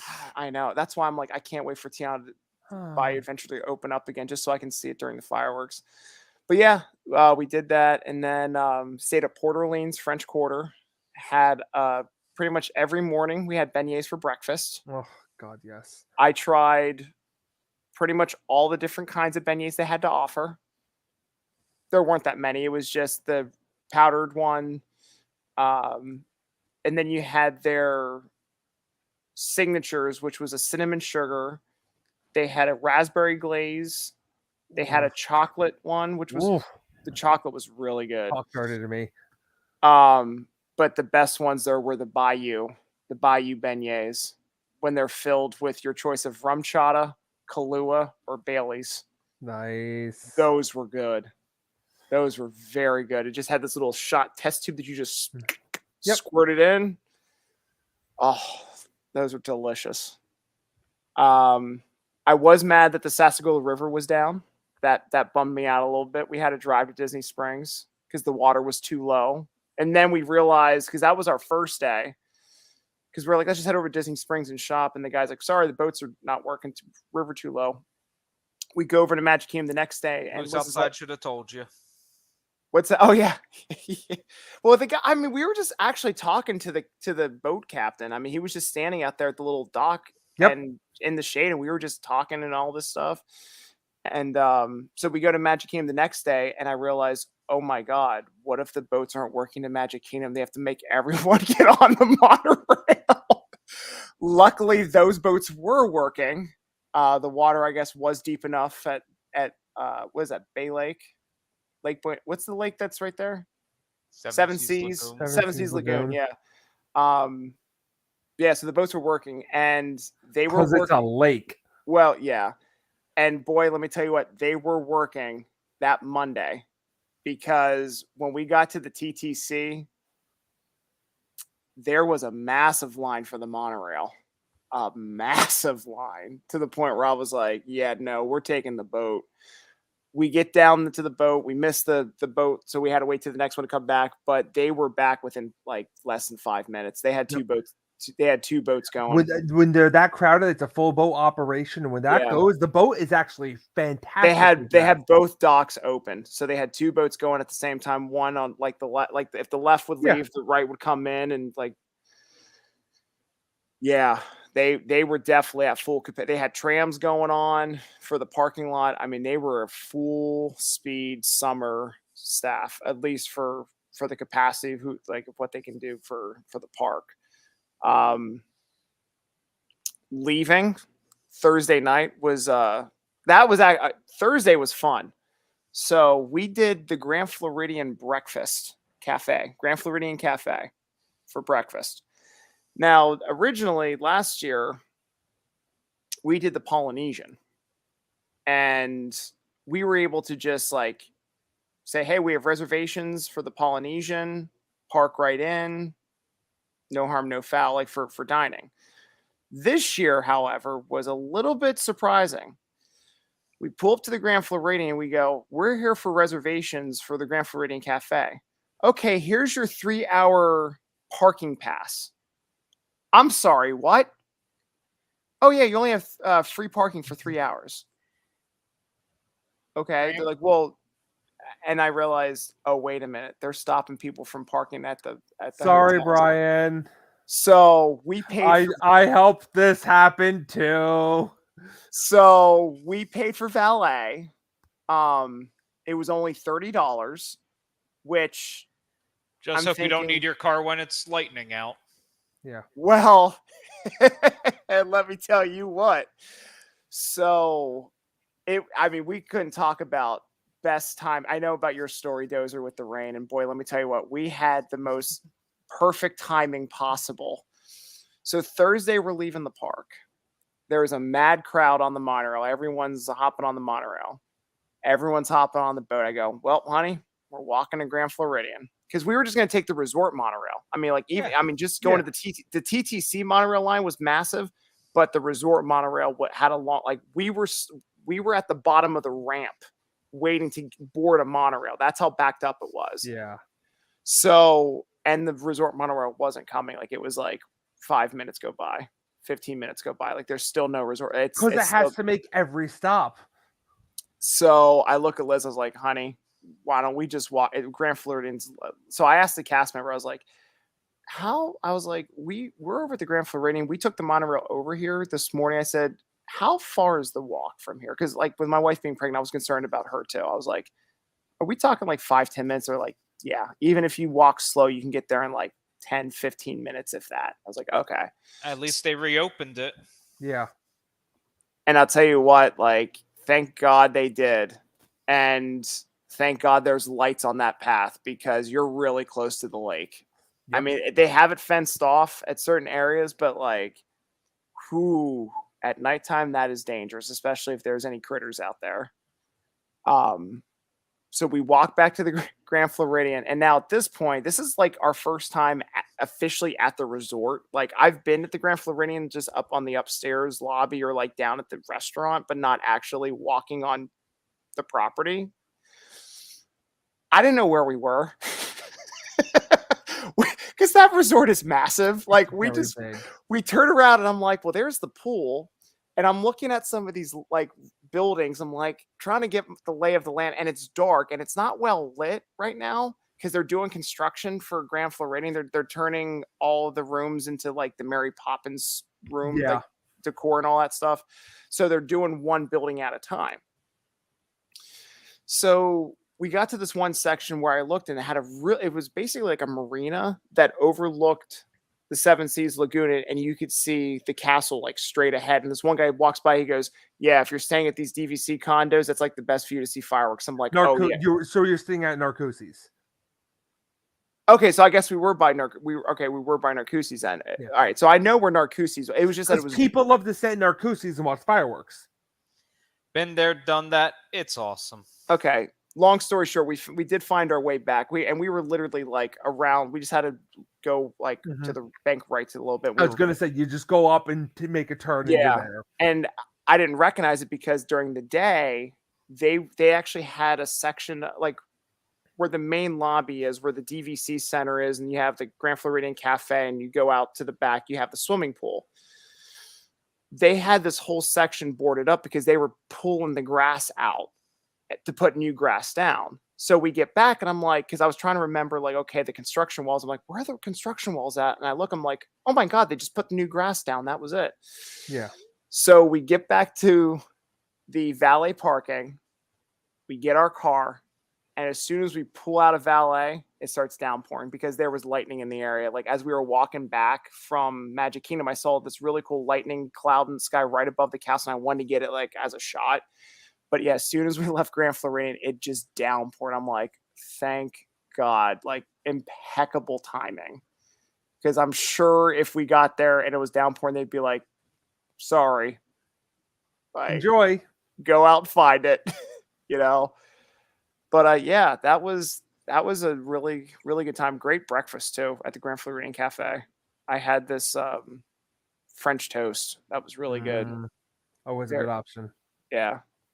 Nothing against Port Orleans. I mean, great resort.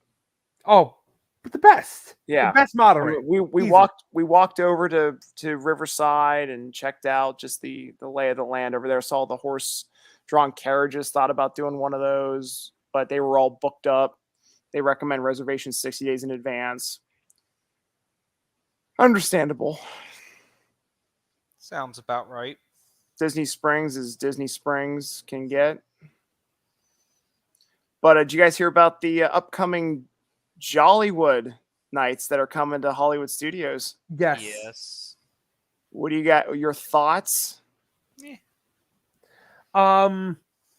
I have a thought, and it's a very merry thought, because does that mean they're possibly retiring Very Merry?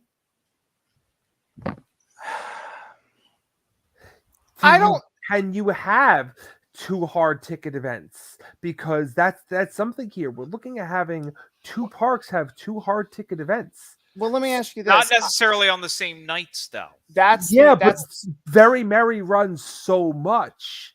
Are you going to have a very limited amount of Jollywood? I'm thinking you're going to have. They're only having, so even though they said it's from November to December, I forget the dates off the top of my head. It's only like 10 nights in like in a month span. That's what it is. That's on the money. I didn't even consider that. You're right. On the money. It's only it's all the non-merry nights. Yeah, it's basically what they do with the after hours events right now. Yeah. Like they flip between Magic Kingdom and Epcot every other day or so, or every 2 days or so. I'm just curious here if they're going to have the numbers, or is one going to sell out? Jollywood Night's going to sell out because it's New Kid on the Block, and Very Merry is the same thing year in, year out. Very Merry will still have their crowds. They may still have their sellout nights. I think that Disney's looking at it as, because of how massive the resort is with 4 parks. There is like basically people are now going to like pick and choose what they want to do. They're not going to, I mean, they're clearly not going to, unless they're going to go down for like 2 weeks total to see and do everything and just spend all your money in one trip. They're now looking at it as like, we're going to have something for everyone here. So it's like, if you don't want to do Very Merry, you can do Jollywood. Or if you want to, that works on separate nights to an extent, but it's the timing of them. You know, are people going to look for one or the other? Is that what I mean? That's more what I'm getting at. Is I know that I know what you're saying, but it just makes me curious. Can it survive two at the same time? It You only depends. you've only ever had one. Is there a need? I get you want to offer that, but in the other nights that it's not. Well, if it's going against a Very Merry, like we think, then that's my. I want to do that, but I can't because that's my night to see the fireworks. And you could. That's the thing. Is there a cannibalistic thing in that as well? My thing is, one, it depends what they offer. If it's Very Merry put in Hollywood, you don't need them all. If it is a different take, if there's something new and different, I think it's going to be a nice different take. That's the thing is, to me, it sounds like it's going to be a nice different take, as well as I'm not trying to be contrary here, ladies and gentlemen. If we actually have people who watch or listen to us, I'm in favor of it, but I'm just curious: could this possibly backfire in their face? Well, do you guys know what's coming to Jollywood Nights? Nope.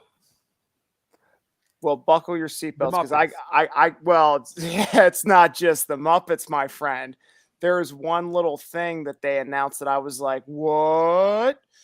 You know the Frozen Happy Sing-Along Theater that they do at the Hyperion? Well, on Jollywood Nights specifically, just those nights, no other nights, they are going to transform the entire theater production into Tim Burton's Nightmare Before Christmas sing-along. They're going to have two fanboys being the narrator, Sally, Jack, Oogie Boogie, Zero. The characters are going to come out and perform, sing their songs. They're going to do a full-blown production of the Nightmare Before Christmas sing-along on those nights. Transform the entire theater into Tim Burton. What you have just confirmed for me is what I thought. Where Very Merry will be targeted towards the entire family, gearing a little bit more young kids. Jollywood will be a preteen and up. There's more. Hold on. There is more. Over at Tower of Terror, they are opening up the Tip Top Club as a holiday ghostly ball where they'll have cast members as ghosts from the 1920s at their Christmas party at the Tip Top Club. That will be a place to go in and cool off. I think it's going to be one of those. They said it's going to be something maybe like Oga's Cantina, where of course I think might be like reservations ahead of time preferred, but you go in and you just sing and dance and have a ball. Over at Hollywood Brown Derby, they're going to have a piano player in there. Again, it'd be one of those reservations style things where it's going to be a Christmas soiree. Yeah, I'm pretty sure the Jollywood Nights are going to be more for the teen to adults. I know what this is. This is a test for a full scare, for not very scary. Bing, ding, ding, ding, ding. This is a full test. Think about it. That's a house. What they're doing, the Oogie Boogie sing-along, yeah, it's a Bill and Ted show, but it's also what your interest will be in possible houses. The plan of a club, themed eating, right there, that's what this is. This is 100. You mentioned 2, not so scary, but still teenage. That's what this is. 100% calling it here and now, and I love this idea more than I did. I love this. I know. When I heard about these Jollywood Nights coming this year, I'm like, damn it, why am I having a kid? I want to go see this. And they're still going to have the Jingle Bell Jingle Band fireworks. Yep, that's returning. Which I love because that exists. I love Prep and Landing, so yay. Yeah, I mean, when I heard about this news, I was like, oh my god, what a great time to go down the holiday season. And it almost jokes about, and I feel like, so I saw the T-shirt down there about there's only 2 kinds of people in this world, and it has a picture of the castle and Spaceship Earth.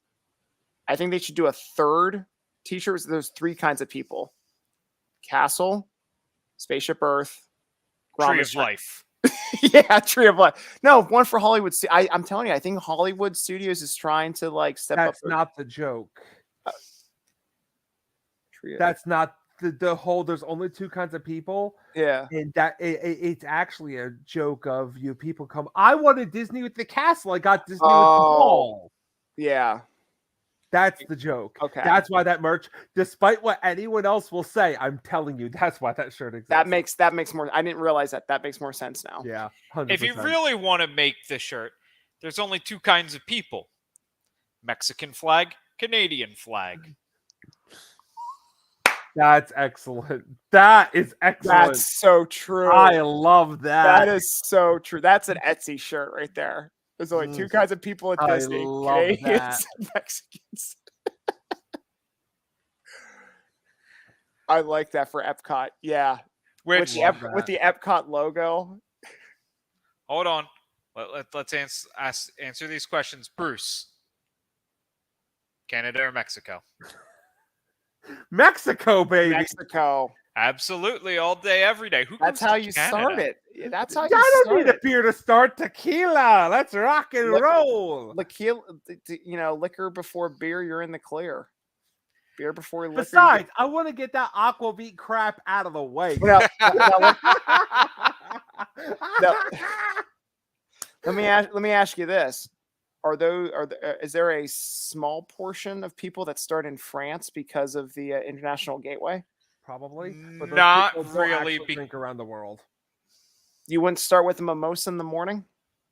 Not open in the morning. Mm-mm. Oh, it's right, 11 o'clock. The ride's open, but not the restaurants. You're right about that. Shoot, I forgot about that. But who starts in France? Who would start in France? Nobody. You normally walk back and start somewhere else. You're normally I But usually skip just- France. when I entered, I did Remy's first because I was entering through the International Gateway. It was right in front of my face. yes, but that's not how people drink around the world. No. Generally. Because people who start in France are not drinker around the world. I'm gonna stop here. Maybe I'm gonna have sangria in Italy for lunch or dinner. They Yeah. have a purpose of why I'm drinking, and they don't want that. Just give me an adult slushie and let me enjoy. I'll probably have two. I mean, if we talking pregame, before you officially start drinking around the world, if I come through the International Gateway, I'm going to the Rose and Crown. Hands down. Just get myself a snake bite pregame, stretch it out, and then Cider and black is all it's all about. I pregame in a future world. Sorry, World Discovery. 3. Yeah. Where do you where do you normally go? I don't know. Probably just a beer from a cart. Fair enough. I'll pregame at City Walk. There you go. Oh yeah. Let me tell you the story about our adventure at Universal. So initially, because we were staying at Disney, I thought, oh, wouldn't it be cool to do the AMC dine-in to watch The Little Mermaid? So we get there, and I'm like, hey, do you guys have the dine-in experience for The Little Mermaid? And they go, no, Transformers. I'm like, I'm sorry, you're Disney. No, You're they're not They're AMC. I know, but I was kind of joking with them. I was like, really? Transformers are like, yeah, it was that. And it was there was another one too. Oh, Guardians of the Galaxy. So they had two of those, and then Dolby Theater was the same thing. They had Guardians was still in. Yeah. It's Bruce, movies aren't coming out like they used to, though. so they still had Little Mermaid, but it was in the standard theater seating, not reclinable chairs and all that stuff. So we're like, well, let's just go to City Walk anyway and check it out. So we get to City Walk, and we get there after 6 to not pay for park. Crowds are leaving the parks, but then I realized could have had a V8. We should have got here sooner or made reservations ahead of time, because dummy me, everyone leaves the park, and where do they go after leaving the park? They go to City Walk for dinner. Mhm. Why I thought about going to Chocolate Emporium is asinine. I don't even know what I was thinking. Because you have a pregnant wife. That's why. Because She was- Twosomes was the best, but when they're crowded, avoid. Well, she was craving ice cream, and I was like, I know the perfect spot. Let's go to Chocolate Emporium. I love Twosomes. So we waited in line just to get milkshakes, and I'm like, I know there's a Cold Stone Creamy around here somewhere. Like, let's just get Cold Stone. So we walked all the way Yeah, back the to where Twosomes milkshakes are amazing. they are, but we were satisfied with Cold Stone Creamery. But so we go to their theater. Actually, no, before their theater, we were at the gift shop because she wanted to find we were on a onesie shopping spree on this trip. We must have bought like a dozen onesies while we were down there. So she was on a hunt to find one for Hogwarts, and she was specifically looking for Gryffindor. So we're in the Hogwarts section, and she's like, "Why are there no like Gryffindor or Hufflepuff once?" I said, "Honey, they're babies. They haven't been sorted into their houses yet. It's just a generic Hogwarts crest onesie." And she's like, "Oh, you and your storytelling." I'm like, I gotta be creative here. You gotta have an explanation. So it was packed. I mean, to the point where it was so hot and humid outside. The automatic doors for the Universal store, they actually kept one of the section open, not both doors, like just one open. The other door was like closed, so to prevent heat from coming in and out on both sides. So there was like a herd of people coming in and out. It was mad hysteria inside. She was like, "I can't take it in here. I got to go outside and cool off. It's too hot in here." I said, "I hear you." So I waited in line. And I went up to the counter and I asked the lady, I was like, she's like, "So do you guys have plans for this evening?" And I go, "Yeah, we're going to go over see Little Mermaid over at the theater." And she's like, "Little Mermaid?" She's like, "Aren't you guys?" Because I told them we were staying at Disney and all this stuff. She's like, "Wouldn't that be over at Disney?" I said, "Yeah, it would be, but they're showing Transformers over there." And she's like, "Well, that doesn't make any sense. We should be showing Transformers." I said, "I know." But then the one guy's like, "Oh yeah, it's good. You guys will have a blast." But I love that movie theater. I love Universal Cinemark. I should be like one of their rewards members. That theater is just Love that theater. That theater is so fantastic. But yeah, that was our Universal trip for the day. I should have bought the T-shirt online. We were in the Legacy store. I was looking for it, couldn't find it. You probably had it only in the parks. Probably, but yeah, I mean, we had a good time. And then I'm glad I didn't wear mine to make you jealous. It's fine. It's fine. That was the other thing too with the Indiana Jones shirt that I bought. That Disney said it was limited release for D23 members and all this stuff. Early purchasing, and once it's gone, and all this stuff. We get down to Adventureland. We get off Pirates of the Caribbean. There it is. There's a small section for Indiana Jones, and Liz goes, "Brian, isn't that your shirt?" I go, "What?" And there's a whole rack. I go, "Son of a bitch! Son of a bitch!" I was so mad. I was like, even the staff of Raw, I bought that as a pin for like $15 online, which is really neat. It's the top part of the pin that Marion had with the sapphire and all that stuff. They had those for sale too. I'm like, God damn it, they had everything down here. I should have just waited. But yeah, that's typical Disney. Try to sucker me in to buy stuff. They love to do that. You do understand limited for Disney is in the millions, right? I know. And I learned half my the lesson. time I question if it's even limited, if they're just being jackasses. Well, and see, on like that was the other big disappointment. One cast member kind of ruined the magic for me on May the 4th, in a sense. So it's all just merchandising.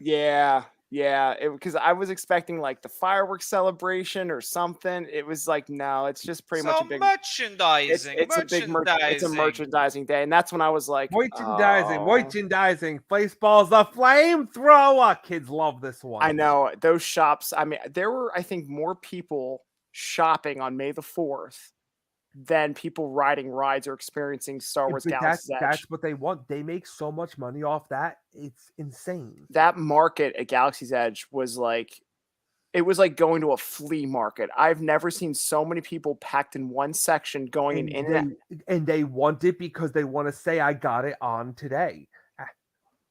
I know, and like I don't understand it. My buddy was the sucker into buying almost everything. I was carrying all these bags out to the car when they were enjoying the park. I was like a dad at Disney with all these like merchandise, giant, large bags, trying to find the car. Going, where the hell did we park? How much did he buy? But listen, that I get it. It's a bachelor party. It's a special day. I get following. Yeah, for it. I get would it too. But I was actually controlling myself because I knew how Disney works. And for some reason, with Indiana Jones, I was suckered into buying this limited, It stuff. happens. I swore I wouldn't. And here I am wearing the Last of Us t-shirt. I'm not buying any preview merchandise this year. Is that the official Universal official announcement? This is shirt? the, this is That's the official their merch. Yeah, this is the logo. It's the Joel and Ellie and the clicker. I love it. I love And it. it's a white Horror Nights shirt, and Horror Nights is on the back, obviously. Right. I love it. But yeah, we had a great time. I think once the little one comes, we'll definitely go back down again. Kind of fell in love with Grand Floridian, not gonna lie. I mean, if I can get in there with my travel agent rate, I think I'll probably book that one. Love My Everest though is Polynesian. One of these years, I will find a week that it's available for me to book a travel agent rate, and God damn it, I will book the Polynesian. I also Oh, love the it's Polynesian. nice. I love the Polynesian.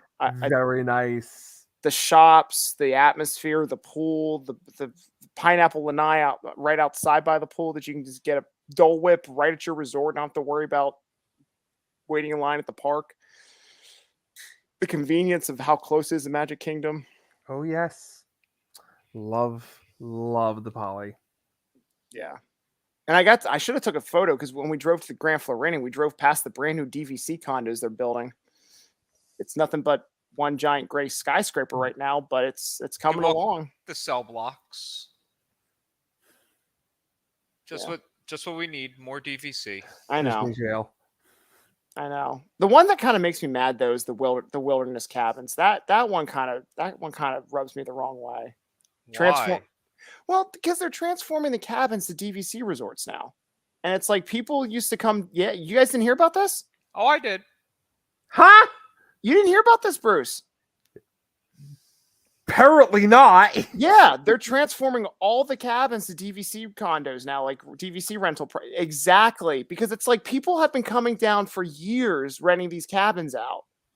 Ugh. And now the only time that you're going to, stay at the Fort Wilderness is either staying at the lodge or if you have I knew they'd find a way to kill Trails End. I knew it. I knew they would find a way.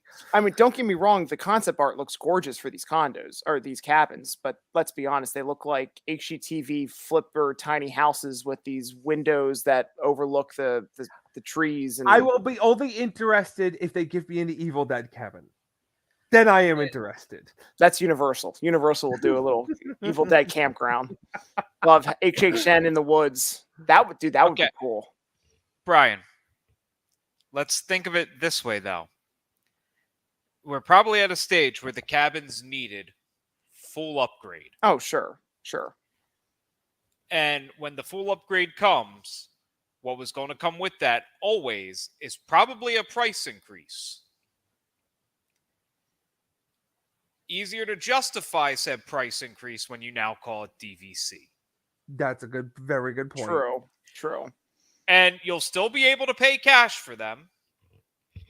They're just going to cost a hell of a lot more. And honestly, they probably felt like they were cannibalizing some of their business there. You were getting people away from the suites and all. I don't blame them.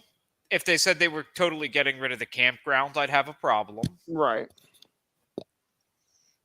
Because... yeah, when you say it that way, it makes a lot more sense. Yeah. At first, I was like, what the hell? Whose idea was that?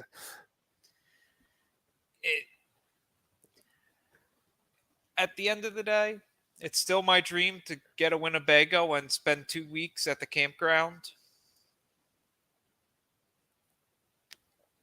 But it doesn't really matter. I've never stayed there. I don't even know how many cabins there are. There's a lot. I have stayed there in the cabin once. How many are there? A lot. I used to drive that. The year when I lived down in the Garissas, we used to drive around there for fun.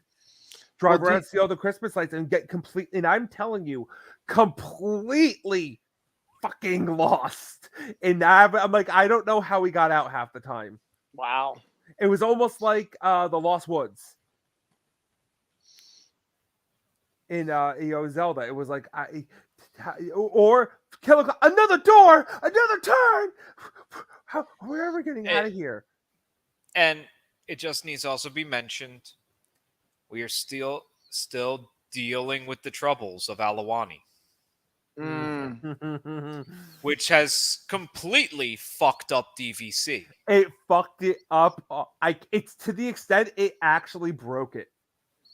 It actually broke the one day broke the system. It makes it because you have so many people that have bought into a resort they don't go to. Right. And dirt cheap at a loss. Not just that, at a loss. Which also makes me kind of laugh a bit because now that Riviera is done, every DVC resort after this gets a big fuck you. The new contract holders after Riviera can't book the old resorts. Really? Wow. That is what I believe I heard. There's a lot more stipulations going on the new contracts. So you're saying if I jumped on as a DVC owner now, it's only the new resorts? If you buy at the new resorts. I gotcha. If you buy your contract at an older resort, you still get the perks of the older resorts. I gotcha. There's something worked out where you can't book as many resorts or the windows change. They are trying to alleviate it. It's fair. But as an old DVC owner, I can book whatever the fuck I want. Right. Even the new ones. Crazy. DVC, I love it. But that also might be a tactic to keep the DVC price down. I could see that. Because what was an affordable luxury for the upper middle class is rapidly becoming not affordable. Right. Mm-hmm. What used to be $5-10 grand to be invested and have vacations, you're now looking at 40-50 grand. Yeah. Just for 1 week. Depends how you work. Depends how you look at it. Wow. Because remember, you don't book by the week. It's all points. Oh, that's right. Yeah. Wow. But still, though, that's crazy. Don't quote me on that. I'd have to look it up again because DVC news is worse than hearing shit from a bus driver half the time.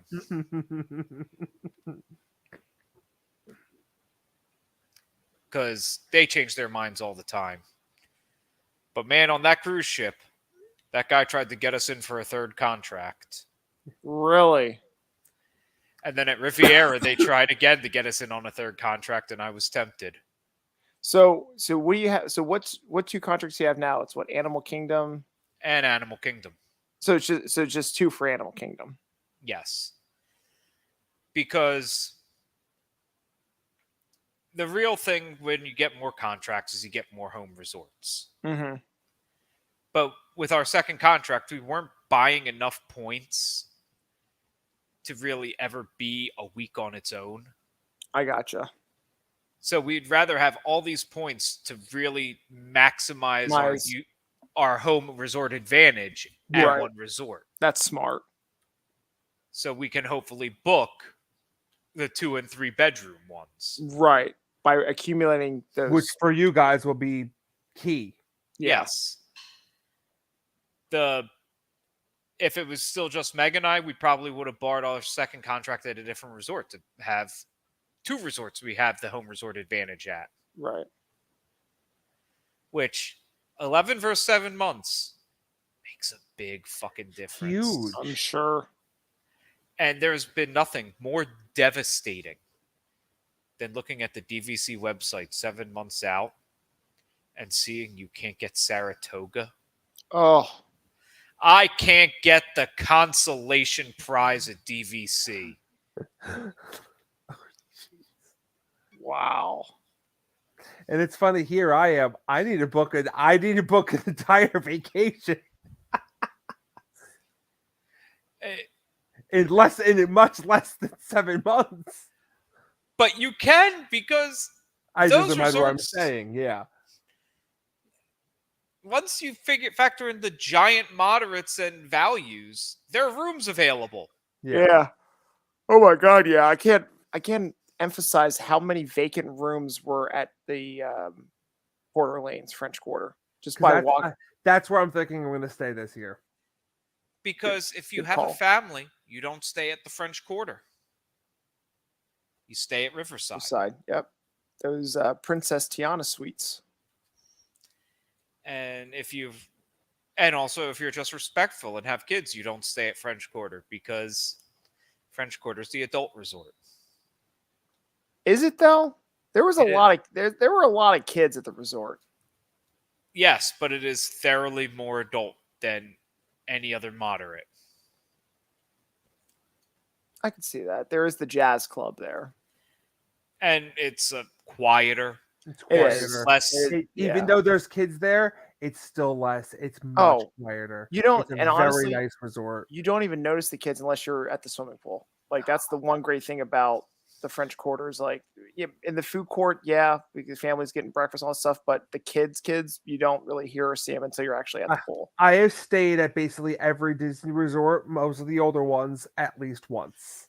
I made sure I did it. I used cast member rates, booked you friends paired up. The thought was just to say we stayed at the Polynesian, and I've stayed about every damn resort you can. The only resort I will always feel when I walk in those doors, it's just being home away from home, is French Quarter. I walk Yes! in, I'm like, hello, friend. I'm back again. Yeah, that I had that same feeling too, because like even when we weren't at the parks, like if we just drove to the outlets on Violin or we went to City Walk for the day, for the evening and all that stuff, just pulling up to French Quarter, parking the car and walking through the town essentially to get to your room. It felt very somehow it felt homey. I don't know if it was the smell of the magnolia trees or It's just a very warm, homey feeling. It's because it's supposed to feel like a nice New Orleans neighborhood. Because that's what it does. Yeah, I've stayed at, like I said, I've met a lot of resorts multiple times. This is the only one. Whenever I walk into that lobby, I mean, nothing against like Coronado. I mean, that resort's massive. I love almost all the resorts. I mean, the It's tower. just The tower is great. one. Yeah, the only one I was like, got that nice warm feeling coming here. Yeah, but even staying at Destino Tower at Coronado still feels like you're at a hotel because you are. You know, it's a business. It's like the conference center for people, for their work meetings. I mean, I get it. But I like that contemporary feel because that one feels more adult centric too. It doesn't feel like, something for families to take their, kids to at Coronado Springs. Yeah. But yeah, I like contemporary, but I will say the feeling of home at contemporary doesn't come in the main lobby.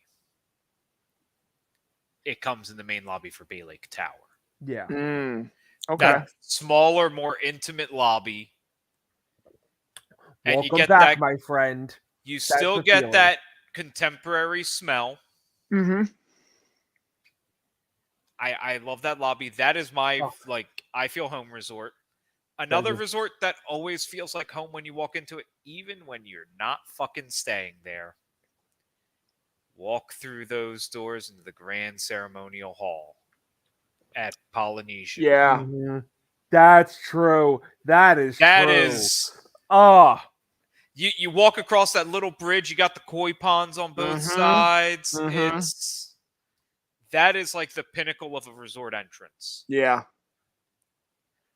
Completely agree. Animal Kingdom, I love it. It loses a lot because I parked all the way the fuck out there. Let me take a 2-mile hike to the lobby. Mm-hmm. Yeah, no, I it's not as bad at Kidani, but I never felt at home at Kidani, especially since most of the time when you're parking at Kidani, you're parking underground. Hmm. And Jumbo House when you actually stay there. Yeah. I've driven around there many a time, never parked there. Oh, no, I have parked there. What am I talking about? But it would park in the main lot. Yeah, when you're parking, you park under the building. Yeah. And it's wonderful. That's where the smoking area is. Excellent. Worst parking lot's Vero Beach. Really? That doesn't surprise me. It's under the building again, but it's like a straight up parking garage. Oh. And there's like this weird elevator lobby in there. It's awkward. And I'm also jaded. They had 2 elevators, but one was broken. How was the beach overall though at Vero Beach? Like the property and everything. What beach? Really? There's like a little bit of sand and like a 30-foot drop off to the water. Yeah, there ain't no beach. Oh, You're in an overhang, I call it. Oh, really? I thought it was maybe like one of those like walk right out to the beach. I used to call it the cliff, and people were like, cliff should be like instant death. You might actually survive that fall. Okay, Oh, fine. wow. It's the overlook. The overlook. You can technically walk down it and get in the water, but Yeah. when we were there, the wind was so bad you wouldn't dare. And Fair enough. you couldn't go very far in any direction anyway because it was turtle season. Oh, Ooh. Oh yeah, we had all sorts of signs. Close your blinds at night. It's turtle season. Can't have the lights. Yeah. yeah. But I love Vero. It is a resort I'll go to again and again. Think about it. We stayed there for like 3 nights and ate every meal in the same restaurant and never tired of it. That's awesome. No, It's Vero's great. The first DVC resort. It always shocks me. Been meaning to check out the Hilton Head one. I know I can get a rate on that. It's closer. It's a shorter drive to Hilton Head than Vero Beach. About half. Certainly Yeah. shorter. Just thinking of options, to take an infant if we can't do Disney. I'm like, well, we can still do Disney, just not Florida. We can get Hilton Head or something like that. Oh, yes, because there's so much to do in Hilton Head.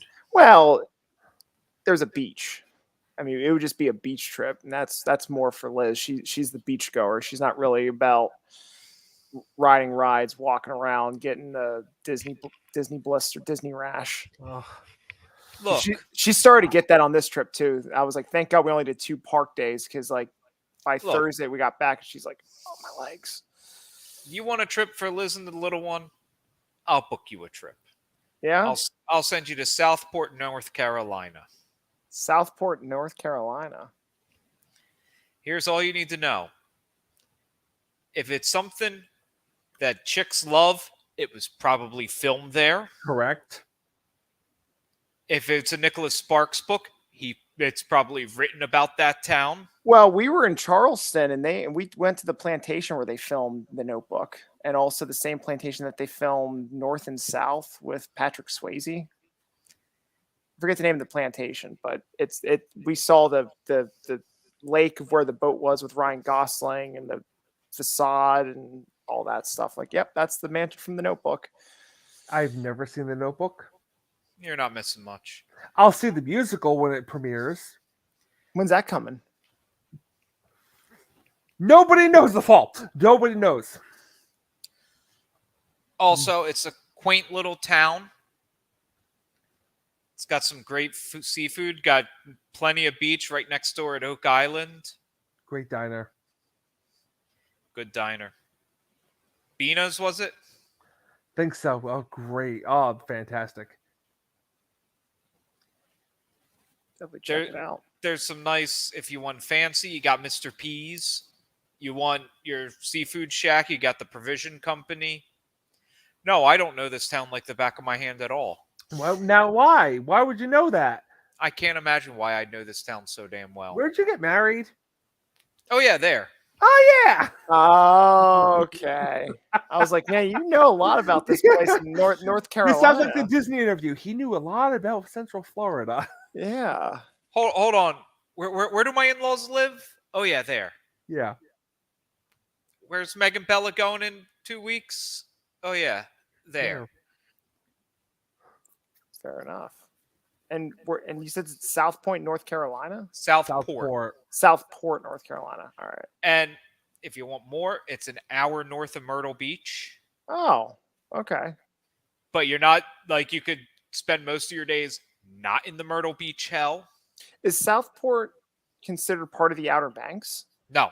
Outer Okay. Banks is North Carolina. Well, yeah, I know, because we normally say in Duck and Corral, like the heart of the Outer Banks. I didn't know how far This south. is south of an hour north of Myrtle Beach. Oh, yeah. It is 10 minutes from the South Carolina. All right, so you're right. You're right It's below north Wilmington. of south and south of north. So you're right by south of the border, just on the coast. Yeah, you're too far coastal. Yeah. But you got that. You got a cute little aquarium right across the river, right across whatever the hell it is in Fort Fisher. Huh. You can take the ferry over. When's a good time to go down for weather and all that? Not the winter. Well, I didn't know if like you prefer going in like late spring, early summer over like midsummer, like June, July, August. Midsummer, probably. That's when the crowds are there and there's a good tourist stuff going on. August was nice. Yeah. It gets hot, but it's not oppressive. Okay. And if you want to golf, I could get you on the golf course. Yeah. He's got a connection. He's got an in. He knows a guy. I know a guy who is probably golfing there tomorrow and the day after and the day after. She. It's almost like he lives on the green in one of those holes. I was gonna say, isn't he back 9? No, I think it's hole 8. Hole 8? Front 9.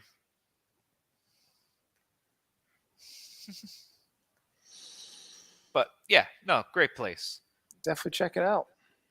But I'm gonna call this because I'm been falling Yeah. asleep this whole damn time.